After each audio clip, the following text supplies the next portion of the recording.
अनेक स्त्रीमध्ये आसक्त होतं ना, म्हणजे सीतेमध्ये. म्हणजे औद्योगिक भाव असे काय त्यांचे ते घटवण्यासाठी आपल्याला औद्योगिक भावाचं प्रकरण चालू आहे ना, म्हणून हम्म. त्यांना कशा प्रकारचे औद्योगिक भाव झाले आणि त्याचं फळ त्यांना काय मिळालं. ठीक आहे, बघू. इंदसदवंदियाणं तिहुवणैद मधुरविसदव काणं अन्तातीद गुणाणं नमो जिनाणं जिदभवाणं. कुंद कुंद आचार्य भगवान की जय.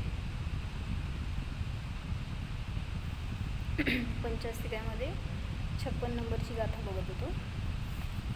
उदयेन उवसनेन खयेन दुहिं मिस्सिदेहिं परिणामे जुक्ता ते जीवगुणा बहुसूयथे सुविथिन्नाम. काय सांगितलं अर्थ की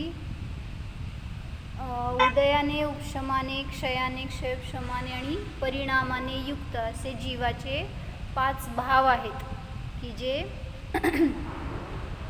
अनेक अर्थामध्ये, अनेक शास्त्रांमध्ये अनेक प्रकाराने त्याचं वर्णन केलं गेलं आहे. त्याच्यामध्ये आता आपण औद्योगिक भावाची विशेषता बघतोय. त्याचे एकूण 21 भेद घेतलेत. त्यामध्ये 4 कषायांचं वर्णन झालं आहे, 4 लेशा काय 4 गतींचं वर्णन झालं आहे आणि मिथ्यात्व, अज्ञान आणि असंयमाचं वर्णन झालं आहे. आता असिद्धत्व पण झालं काल. तर आता सांगतोय आपण 3 वेद आणि 6 लेशा राहिल्या होत्या. मग 3 वेदाच्या विषयी चाललं होतं. कशाला म्हणलं?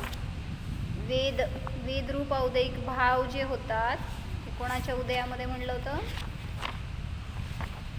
वेदकर्म आहे ना, वेदकर्माच्या उदयाचं निमित्त असताना. कुठल्या कर्मातला भेद आहे वेद हा? माझ्याकडे तोंड करून बसा असं, म्हणजे आपल्याला ना लक्ष राहतं. चारित्र्य मोहनीय कर्मामध्ये जे कषाय रूप आहेत त्याला म्हणलं वेदकर्म.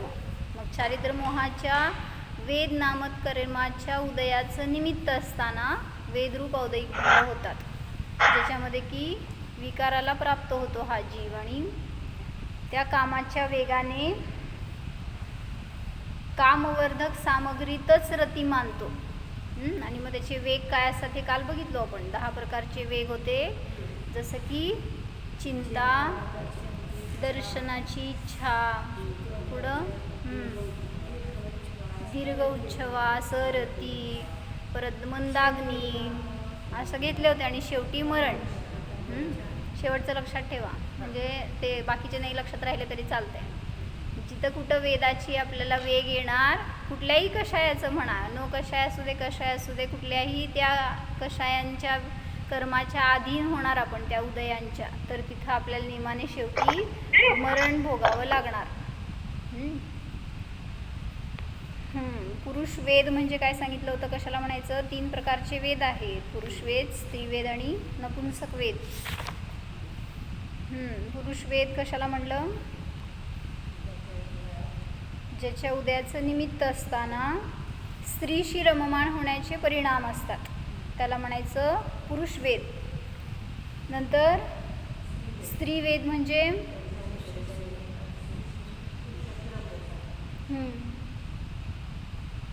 स्त्रीवेद म्हणजे पुरुषाशी रमण करण्याची इच्छारूप औद्योगिक भाव आहेत.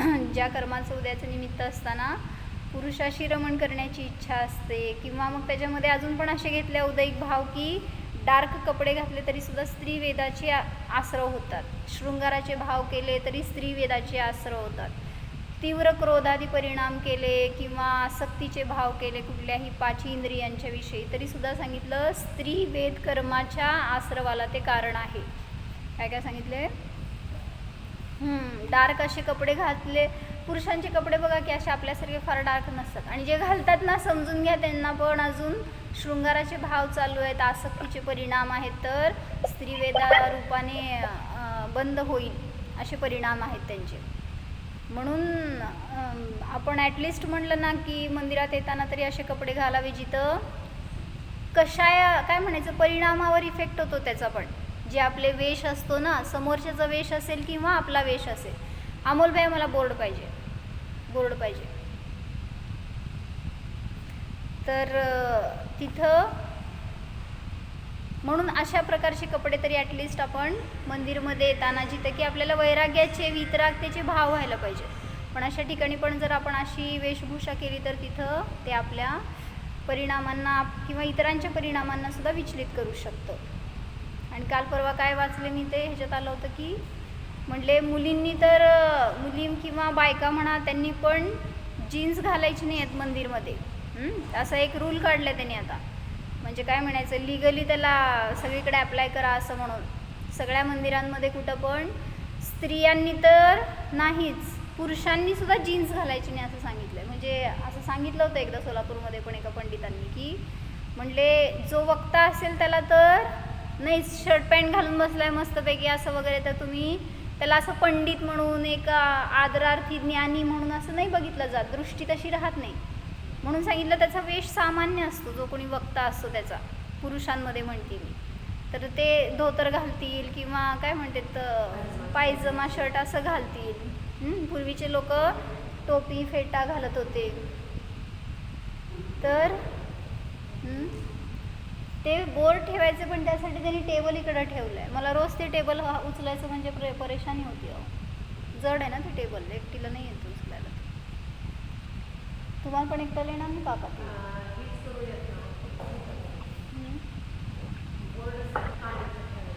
तिथं मुंग्या यायला लागले होते ना, म्हणून तर आपण उठलो तिथनं, नाहीतर मग तिथंच बसलो होतो दाराला.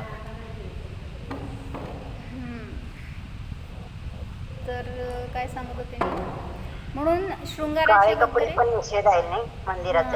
काळे कपडे सुद्धा निषिद्ध आहे, कारण अशुभ कलर म्हणला जातो ना. कृष्णलेशा, द्रव्य कृष्णलेशा म्हणली जाते काळा कलर म्हणजे. म्हणून घालू नये असे परिणाम, असे कपडे जेणेकरून की त्याच्या निमित्तात आपल्याला तसे आश्रय होतील आणि दुसऱ्याला पण तशा प्रकारचे परिणाम होतील. चिटकवा सोडा, मी करते.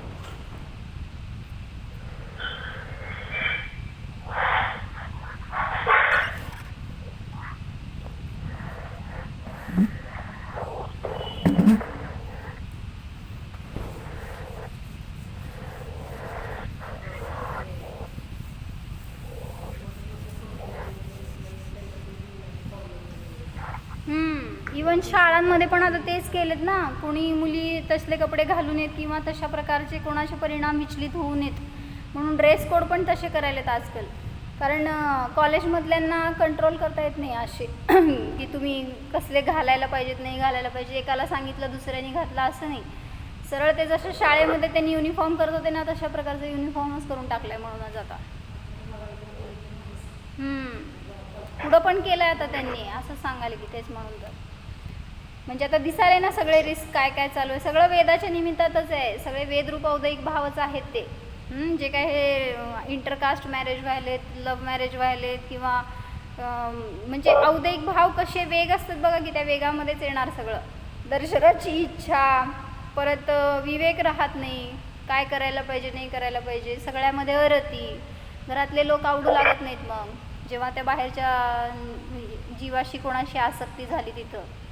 म्हणून अशा प्रकारचे परिणाम करणं घातक आहे. जे वेदाच्या औदयिक भावामध्ये जो कोणी आसक्त झाला तर तो जीव नियमाने दुःखाला प्राप्त होतो. तर मला काय सांगायचं होतं, पुरुष वेद म्हणजे काय सांगितले मी, स्त्रीशी रममाण होण्याचे भाव. तरी सुद्धा सांगितलं पुरुष वेदामध्ये आसक्तीचे परिणाम कमी असतात स्त्रीपेक्षा. काय म्हणले मी, स्त्रियांची आसक्ती जास्त असते आणि पुरुषांची इतकी ते विषयभोगामध्ये आसक्त नसतात.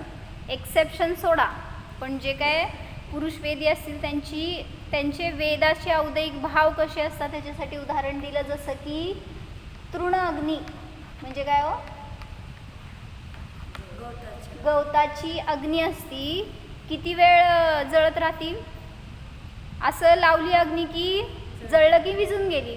म्हणजे येतो उदय त्यांना पण, किंवा उदिरणेमध्ये ते पण तशा प्रकारचे औदयिक भाव करतात, पण ते कसे असतात, क्षणिक असतात. खूप कमी काळासाठी ते त्या उदयामध्ये असतात. आणि तेच म्हटलं स्त्रीवेदी असेल तर तिचे परिणाम कसे असतात, तर गौऱ्याची अग्नी असती ना, गौऱ्या म्हणतात, काय म्हणतात गौरी, शेणाचे थापलेले गौरे असतात. गौऱ्याची अग्नी कशी असती? किती वेळ धग देती? जास्त वेळ. जसं की त्या गवताची अग्नी लगेच विझून जाईल, पण तसं त्या शेणाच्या गौऱ्यांची अग्नी असती ती दीर्घ काळपर्यंत उष्णता देत असते. त्याप्रमाणे त्या स्त्रीचे भोगाचे परिणाम असे जो कोणी स्त्रीवेदी आहे तिचे परिणाम असे असतात की त्या अग्नीप्रमाणे अनेक काळपर्यंत धगधगत असतात परिणाम अंतरंगामध्ये. भलेही तिने भोग घेतला आहे, आता ते भोगाचे विषय नाही आहेत समोर, तशी काय सामग्री नाही आहे, तसं काय बाहेर अनुकूलता नाही आहे वगैरे काय असलं तरी सुद्धा अंतरंग परिणामातून वेद आहे. काय म्हणायचं, तसे औदयिक भाव आहेत. म्हणून म्हणलं तिला पुरुषापेक्षा सुद्धा स्त्रीवेदीचा जीव जास्त औदयिक भावामध्ये रममाण असतो, किंवा काय म्हणायचं वेदरूप औदयिक भाव त्यांना जास्त प्रमाणात होतात. आणि जो कोणी नपुंसक वेदी आहे त्याचा तर प्रश्नच नाही. कोणाचं उदाहरण आहे सांगा इथं? नपुंसक वेदीमध्ये वीट असती ना, विटेची अग्नी, त्याला म्हणले इष्टिका अग्नी असं शब्द आलाय शास्त्रामध्ये. काय असती?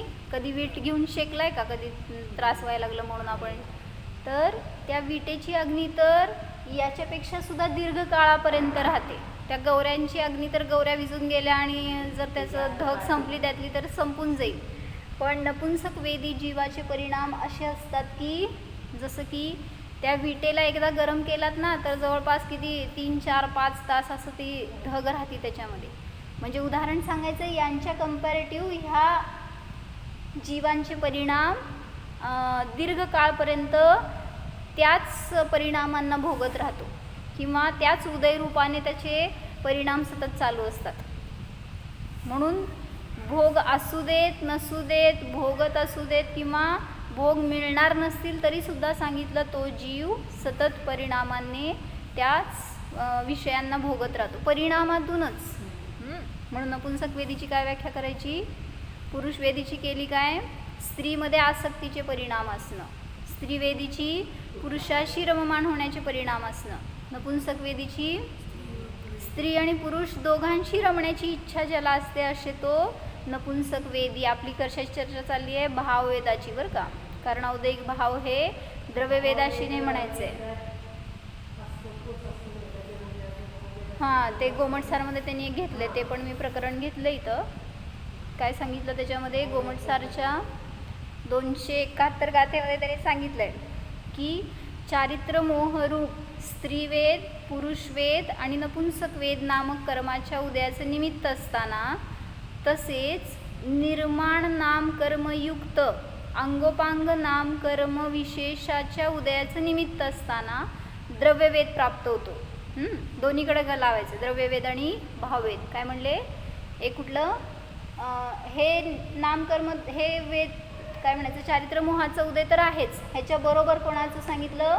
अंगोपांग नाम कर्म, ज्याच्या निमित्तात की शरीराची तशी रचना होते, स्त्रीच्या योग्य पुरुषाच्या योग्य.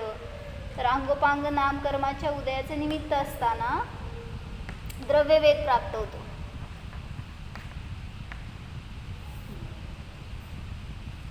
आणि निर्माण एक नामकर्म म्हटलं ना, निर्माण आणि अंगोपांग दोन्ही पण घ्यायचे. निर्माणमध्ये पण शरीराची तशी रचना होण्यायोग्य कर्म आहेत ते. त्या वेदाच्या उदयाचं निमित्त असताना मैथुन संज्ञेने आक्रांत जीव स्त्री पुरुष किंवा दोघांमध्ये रमण्याचे भाव करतो, तेव्हा तो भाव पुरुष, भाव स्त्री आणि भाव नपुंसक वेदी म्हणला जातो. काय म्हणले? जेव्हा या वेदाच्या उदयाचं निमित्त आहे त्यावेळीस या वेदाच्या उदयामध्ये मैथुन संज्ञेने आसक्त होतो. आता माझा प्रश्न आहे, मैथुन संज्ञा आणि वेद नामकर्म याच्यात काय फरक आहे मला सांगायचं. या हे द्रव्यवेदाची चर्चा करताना सांगितलं स्त्री पुरुष किंवा नपुंसक वेद चारित्र मोहनीय कर्माच्या उदयाचं निमित्त, आणि निर्माण नामकर्माच्या उदयाचं निमित्त, आणि अंगोपांग नामकर्माच्या उदयाचं निमित्त असताना तसा द्रव्यवेद प्राप्त होतो, स्त्री पुरुष किंवा नपुंसक वेद. आणि हे तर द्रव्यवेदाची चर्चा आहे. द्रव्यवेदावर भाव अवलंबून नाही. द्रव्यानी भलेही पुरुष असेल, भावानी स्त्री असेल, नपुंसक असेल, काही असू शकतो. तर त्या भाववेद कशाला म्हणायचं याच्यासाठी सांगितलं की त्या वेदाच्या उदयाचं निमित्त असताना मैथुन संज्ञेने आक्रांत जीव स्त्री पुरुष किंवा स्त्री पुरुष दोघांची रमण्याचे भाव करतो, तेव्हा तो सायमल्टेनियस लावायचं. स्त्रीची भोगण्याचे भाव पुरुषवेदी आहे, पुरुषाशी भोगण्याचे भाव स्त्रीवेदी आहे, आणि दोघांशी रमण्याचे परिणाम भाव नपुंसकवेदी म्हणला जातो. काय कळलं? नाही कळलं? द्रव्यवेद म्हणायचं नाही आहे. हां,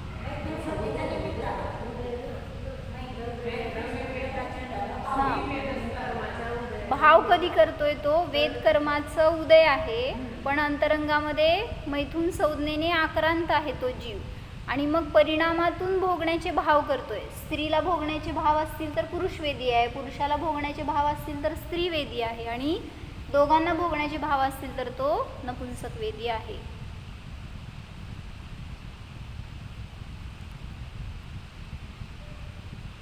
काय झालं? काका नेट सोडाव. काय सांगत होते मी? हां, भाववेद आणि द्रव्यवेद कशाला म्हणायचं हे सांगत होते ना. जेव्हा द्रव्यवेद लावतो त्यावेळेस ह्या कर्माच्या निमित्त लावायचं, आणि भाववेदामध्ये त्या कर्माच्या उदयाचं निमित्त असताना अंतरंग परिणाम कसे झाले ह्याला म्हणायचं भाववेद. मग कसे झाले परिणाम ते? मैथुन संज्ञेने आक्रांत जीव स्त्रीला पुरुषाला किंवा दोघांना भोगण्याचे भाव करतो, त्यावेळेस तो भाव पुरुष, भाव स्त्री आणि भाव नपुंसकवेदी म्हणला जातो.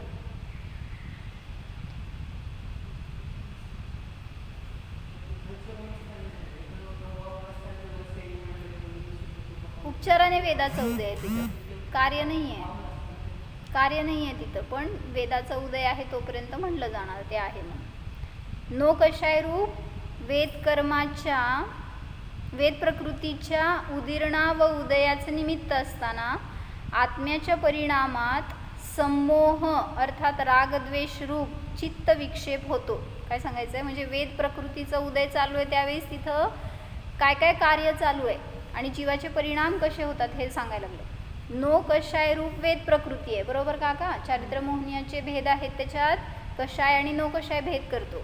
जे नो कषाय आहे त्याच्यामध्ये वेद कर्म आहे, वेदनीय नाही बरं का, वेदनीय वेगळा आणि वेद कर्म वेगळा. तर वेद कर्माच्या उदीर्णा किंवा उदय दोन्हीमध्ये पण कार्य होणार आहे. उदीर्णेमध्ये जास्त तीव्रतेने कार्य दिसणार. त्या उदयाचं निमित्त असताना आत्म्याच्या परिणामात रागद्वेष रूप चित्त विक्षेप होतो, म्हणजेच संमोह होतो. या संमोहात जीव गुण व दोषाला जाणत नाही, त्यामुळे अनर्थ करतो. जसं आपण असंयम रूप औदयिक भावाचे दुष्परिणाम बघितले ना, तसंच ह्याचे दुष्परिणाम पण काढता येतील. वेद नामक जे औदयिक भाव आहेत त्याच्यामध्ये जर जीव आसक्त झाला, रागीद्वेषी झाला, तर त्याचे दुष्परिणाम काय असणार? गुण आणि दोषाला जाणत नाही, विवेक राहत नाही, असंयमी होतो, सगळ्या रीतीने त्रस्त होतो, शारीरिक, मानसिक, आर्थिक सगळ्या रीतीने. जसं ती एक गोष्ट आहे, ती कोण होता तो, म्हणजे शाळेत असताना आम्हाला सांगितली ती बरं का. तो मुलगा होता आणि तो वेश्येच्या नादी लागला होता, आणि मग तिथं त्याला जस्ट जॉब लागला. ते नाही का आई काय म्हणायते तू म्हणत होती, एका तळ्यात बदके पिल्ले अनेक, म्हणे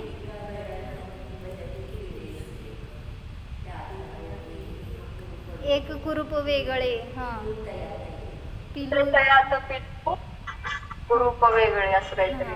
असं काहीतरी. पुढं काय म्हणा की, एका तळ्यात होती बदके पिले सुरेख, होते खूप वेडे पिल्लू तळ्यात एक होते वेगळे अनकुरूप. बर, पुढं ते गटवायचं काय ते सांगा, ते काय झालं पुढं? मग तसं त्या आईचा तो मुलगा होता एकच, आणि ती खूप प्रेम करायची त्या मुलावर, एकुलता एक म्हणल्यावर त्याला असं हाताच्या फोडासारखं जपायची, सांभाळायची, आणि त्याचं पालनपोषण करून मोठं केलं, शिकवलं. आता जॉब करू लागला, तो पैसा येऊ लागला हातात, पण संगती वाईट लागली आणि वेश्येच्या नादी लागला. आणि हे आईला माहित नाही. दुसरं आहे, हां ते गाणं दुसरं आहे. होय का? बरं, हेच आहे, तुला माहित नाही, तूच शिकवली मला हे. तर त्याच्यात पुढं जाऊन काय झालं की तो वेश्येच्या नादी लागला. मग हळूहळू थोडं पैसा तिच्या नादी लागून जाऊ लागला. मग जॉब गेला, असं काय झालं, आणि घरातून पैसा घेऊन जाऊ लागला. सगळं घर रिकामं झालं. आता तिला कळलं, आईने अनेक वेळा परावृत्त करायचा प्रयत्न केला, पण तो काय परावृत्त होईना. आता इतका आसक्त झाला की ह्याला म्हणायचं वेद रूपाचं उदिरणा. उदिरणेमध्ये विवेक राहत नाही, काय काय घालतोय, काय काय नष्ट व्हायला लागलंय आपलं. चारुदत्त एक आहे की त्याच्यामध्ये. तर मी आपलं आठवायला लागले, कोणाची उदाहरणच आठवेनात मला. मग तिथं तो काय करतो, शेवटी वेश्येने काय सांगितलं, आता ह्याचं पिच्छा सोडवायचं म्हणल्यावर म्हणला, आईचं हृदय आणून दे काळीच, तर मी तुझ्याशी लग्न करीन. म्हणजे त्यांनी तिला ऑफर दिली, तू माझ्याशी लग्न कर म्हणून. तर ती म्हणाली, तू जेव्हा तुझ्या आईचं काळीज आणून देशील तेव्हाच मी तुझ्याशी लग्न करेन. आणि तो काय दारूच्या अधीन झाला होता, तिच्या अधीन झाला होता म्हणल्यावर ती जसं म्हणेल तसं करण्याची त्याची तयारी होती. आणि गेला घरी, छुरा घेऊन गेला, आणि आईला माहीत नाही आहे. मग त्यावेळेस नशेमध्ये बोलून गेला, म्हणला तिला काळीच पाहिजे तुझं, तरच ती माझ्याशी लग्न करणार. त्यावेळेस आईच्या डोळ्यात पाणी आलं, पण त्या मुलाच्या प्रेमाखातर काय म्हणलं, ती तुझ्या सुखासाठी काहीही. शेवटी त्यांनी तिला मारलं, तिचं हृदय घेऊन निघालाय हातामध्ये धडपडत. ते नशेमध्ये कुठंही पडतोय, कुठंही कसंही लागतंय त्याला, तरीसुद्धा नशा काय म्हणायचं, कसं धुंद असतो बघा की, तसंच हे वेदाचा उदय पण असाच धुंद करतो मनुष्याला. आणि मग त्या काळीज घेऊन गेला आणि म्हणला तिला, घे म्हणला काळीज, चल आता माझ्याशी लग्न कर. त्यावेळेस ती काय म्हणाली, ते शेवटची 2 वाक्य त्याच्यामध्ये होती त्या गाण्यामध्ये. हृदयातून आवाज आला, बाळ लागलं नाही ना तुला. पडला तो तिथं मध्ये रस्त्यात. त्यावेळेस ती आई म्हणली बरं का, आई नाही म्हणली, ते हृदय म्हणलं तिचं. हेच आहे की नाही, बघ म्हणत होती तुला तेच आहे म्हणून. पुढं मग बरं जाऊ दे. तर सांगायचं काय होतं, तिला नेऊन दिलं ते काळीज. तर ती म्हणाली, जो मुलगा आपल्या आईला मारू शकतो त्याला मी कसं त्याच्याशी लग्न करू. आणि ज्याच्या हातात काय पैसा नाही राहिला, घरात आई वडील नाही राहिले आणि विवेक नाही राहिला, अशा मुलाशी मी काय लग्न करणार आहे. म्हणली मला तुझ्याशी लग्न करायचं नाही. आता रडत बसला. इकडं आई पण गेली आणि प्रेयसी पण गेली, आणि जगात जगण्यासाठी काय कारणच राहिलं नाही मागं. म्हणून म्हणलं, वेदाचा वेग शेवटी मरणाला नेतो. म्हणून त्या अधीन कधीही व्हायला नको. आपल्याला असे परिणाम, कधी तीव्रतेचे, भोगाच्या आसक्तीचे परिणाम असतील तर नियमाने त्याची दुर्दशा होणार हे नक्की आहे. जसं चारुदत्तचं झालं, जसं तुलसीदासचं झालं. जोपर्यंत त्या स्त्रीमध्ये आसक्त होता तोपर्यंत अनेक प्रकारचे दुःख भोगावे लागले. आणि कोण, बनारसीदासजी, ते पण नाही का स्त्रीमध्ये आसक्त झाले, वेश्येच्या नादी लागले. असं जे कोणी उदाहरण आलेत सगळे पुराणांमध्ये तेच सांगतायत की जिथं ह्या आपण अशा प्रकारच्या उदयाला बळी पडतो, किंवा त्या वेदाच्या उदयाच्या निमित्तात आपण तसे आसक्तीचे परिणाम करतो, तर नियमाने त्याचं फळ आपल्याला दुःखरूप भोगावं लागतं. आणि मेन म्हणजे आपलं ज्ञान नष्ट होतं, काय म्हणायचं, विवेक नष्ट होतो. आणि मग अविवेकाने सगळ्या क्रिया करतो आणि सगळ्यापासून हात धुवून बसतो. सगळे अनर्थ आपल्याकडून घडतात. म्हणून यथार्थ स्वरूप संवेदनाने जीवाने आत्महितासाठी ब्रह्मचर्य ग्रहण करायला हवे. काय म्हणले, चला सगळ्या आम्हांकडं आजीवन ब्रह्मचर्य हेच सुखाचं कारण आहे. जोपर्यंत ब्रह्मसेवन करतोय तोपर्यंत दुःखच आहे. सामान्य रूपाने सर्व गतीत जो द्रव्यवेद असतो तोच भाववेद असतो. हे एक जरा विशेष घ्यायचं होतं मला. जेव्हा सांगितलं ना द्रव्य पुरुषवेदी आहे, तर भाव पुरुषवेदीच असतो. भाव पुरुषवेद म्हणजे स्त्रीशी रमण्याचे परिणाम. मग सामान्य असं कथन सगळ्या शास्त्रांमध्ये येतं. काय म्हणले? सगळ्या गतीमध्ये जो कुठला द्रव्यवेद असतो तोच भाववेद असतो. कुठल्या गतीत कुठले वेद? पटापटा सांगा. मनुष्य तिर्यंच्या गतीमध्ये तिन्ही वेद असतात. देवगतीमध्ये फक्त मनुष्य हे स्त्री आणि पुरुष वेद आहे, नपुंसक वेद नसतो. आणि नरकगतीमध्ये फक्त नपुंसक वेद असतो, स्त्री आणि पुरुष वेद नसतो. मग जिथं जो वेद आहे द्रव्यवेद, तशाच प्रकारचा भाववेद त्या गतीमध्ये प्राप्त झालेला असतो. हे सामान्य कथन आहे. पण एक्सेप्शन कुठंतरी असं सांगितलं जातं की क्वचित विषमता असते. म्हणजे द्रव्य पुरुष असेल तर भाव स्त्री असेल, भाव नपुंसक असेल किंवा भाव पुरुषवेदी असेल, सांगता येत नाही. असं म्हणजे विषमतासुद्धा येते असं कथन शास्त्रामध्ये आलेलं आहे.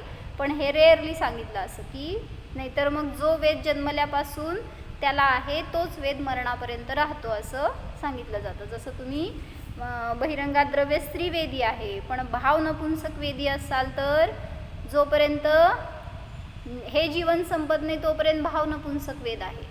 आणि मग या भवातून पुढच्या भवात गेल्यावर तिथं वेद बदलणार, द्रव्यवेद आणि भाववेद. कुठल्या वेदामध्ये मोक्ष आहे?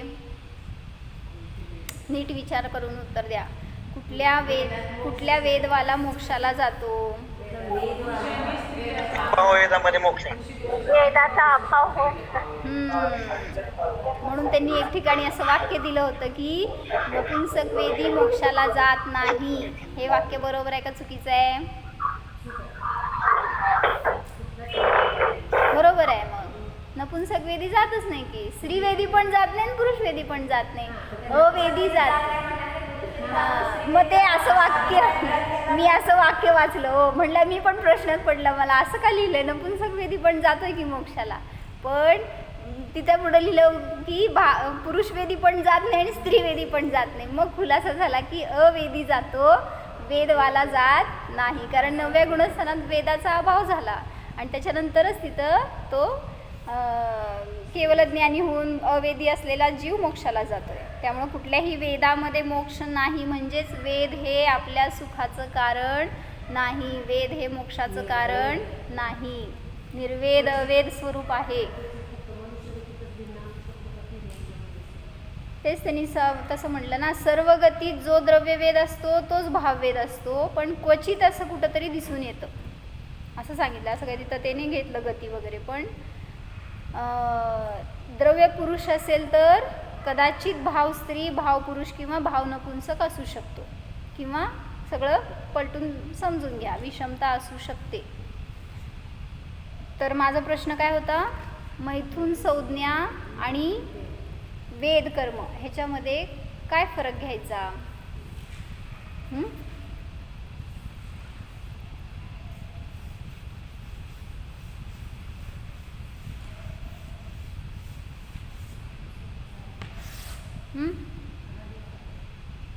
वेद पण आहे, कुठल्या वेदात नाही असं नाहीच आहे. जीव जेव्हापासून आहे कुठला ना कुठला वेद आहेच त्याला. वेद आणि मैथुन संज्ञामध्ये काय फरक घ्यायचा? आणि तर काकी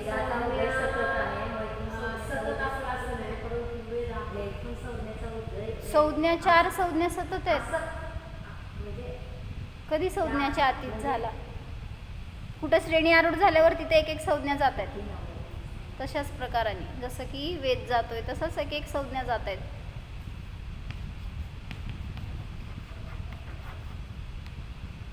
मैथुन संज्ञा आणि काय म्हणले मी? वेद. काय फरक आहे बोला? गोमटसारमध्ये सांगितलं. तर मैथुन संज्ञा सामान्य आहे, वेद हे विशेष आहे. म्हणजे काय? मैथुन संज्ञेमध्ये भेद नाही आहेत, स्त्री पुरुष नपुंसक. पण वेदामध्ये भेद येतात, जे आपण 3 भेद हे करतो. त्यामुळं मैथुन संज्ञा सगळ्यामध्ये व्याप्त आहे. पण वेद, पुरुष वेद असेल तो पुरुष वेदामध्येच, स्त्री असेल तर त्या प्रकारामध्येच. म्हणजे ह्याच्यामध्ये भेद प्रभेद येतात म्हणा, किंवा ते स्पेशल आहे. हां, सगळ्यामध्ये वेदाचा मैथुन संज्ञेत अंतर्भाव का मैथुन संज्ञेचा वेदात अंतर्भाव?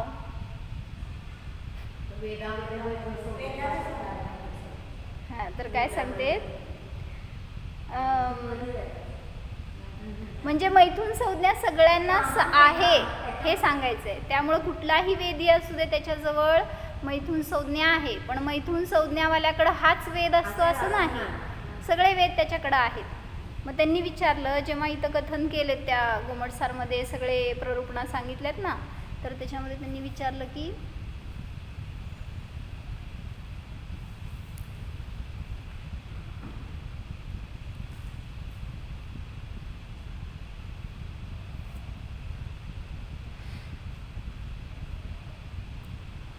मैथुन संज्ञेचा वेदात अंतर्भाव होतो का?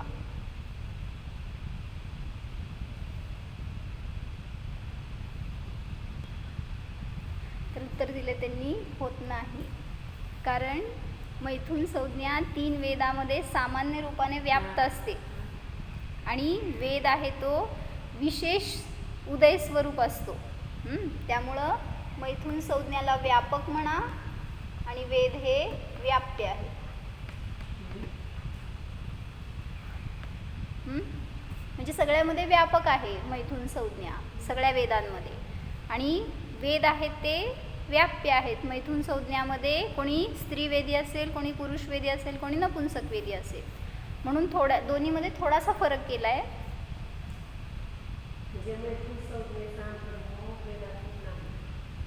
हां तेच की, म्हणजे संज्ञा आणि वेद एकत्र नाही घ्यायचेत असं त्यांना तिथं सांगायचं आहे. प्ररूपणा वेगळ्या वेगळ्या केल्यात तर ते एकमेकांमध्ये घालून टाका असं त्यांना म्हणायचं होतं, पण असा अंतर्भाव करता येत नाही. म्हणून त्यांना वेगळ्या वेगळ्या प्ररूपणेमध्ये कथन केलेलं आहे असं सांगितलं आहे.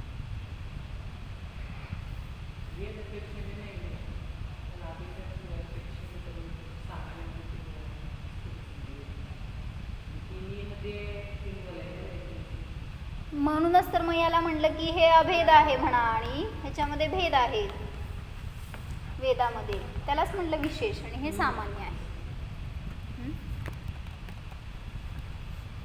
तर माझा एक काय प्रश्न होता, म्हणजे मला प्रश्न पडलाय बरं का, तुम्हाला फॉरवर्ड करते, तुम्ही उत्तर द्या मला. की आपण जसं अब्रह्म घटवतो, 5 इंद्रियांचं अब्रह्म आहे,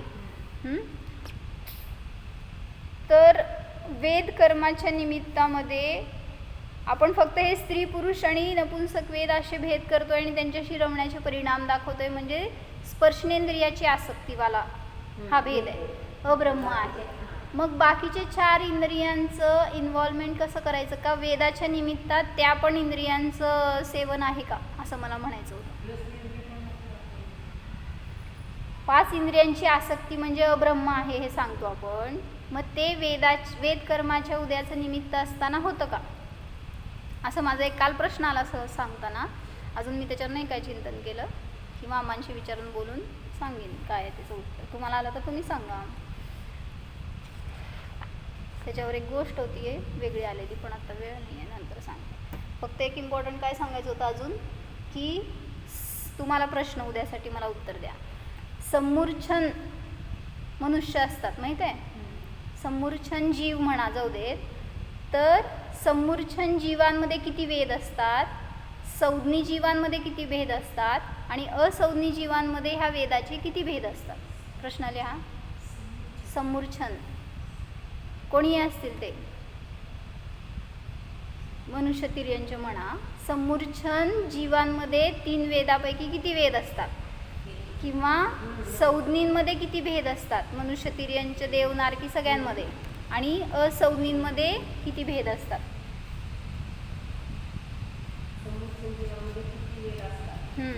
तसंच संज्ञी गर्भज आणि असंज्ञी गर्भज, संज्ञी गर्भज आणि असंज्ञी गर्भज ह्याच्यामध्ये 3 वेदापैकी किती वेद असतात हे मला उद्या बघून चिंतन करून, नाहीतर काय तुमचे उत्तर असेल ते उद्या सांगा.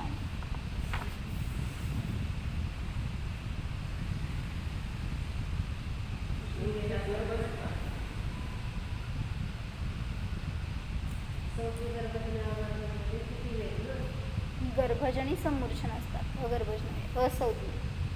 संज्ञी आणि असंज्ञी गर्भजमध्ये 3 वेदापैकी किती वेद असतात. मनुष्य पण समूर्छन असतात, म्हणतो ना काखेमध्ये किंवा योनीच्या भागामध्ये अशा पण ठिकाणी जे मनुष्य असतात ते समूर्छना असू शकतात. त्यामुळं आणि पंचेंद्रिय संज्ञी जीव पण समूर्छना आहेत. जसं उदाहरण सांगतो आपण कोण, महामत्स्य वगैरे असे अनेक जीव आहेत तिथं की जे समूर्छना आहेत. हो जाणं.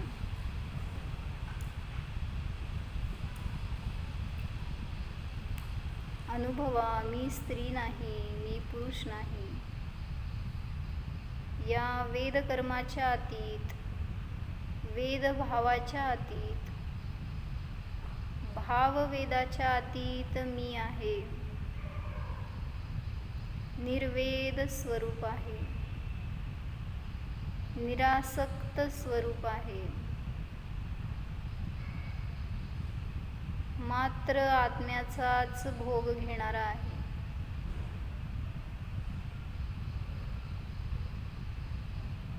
अशरीरी स्वरूपोऽहम्, अवेद स्वरूपोऽहम्, सिद्धोऽहम्.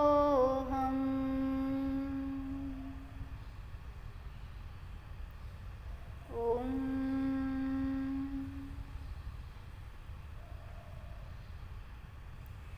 विसर्जन. नमो अरिहंताणं, नमो सिद्धाणं, नमो आयर्याणं, नमो वज्रायाणं, नमो लोये सौसा.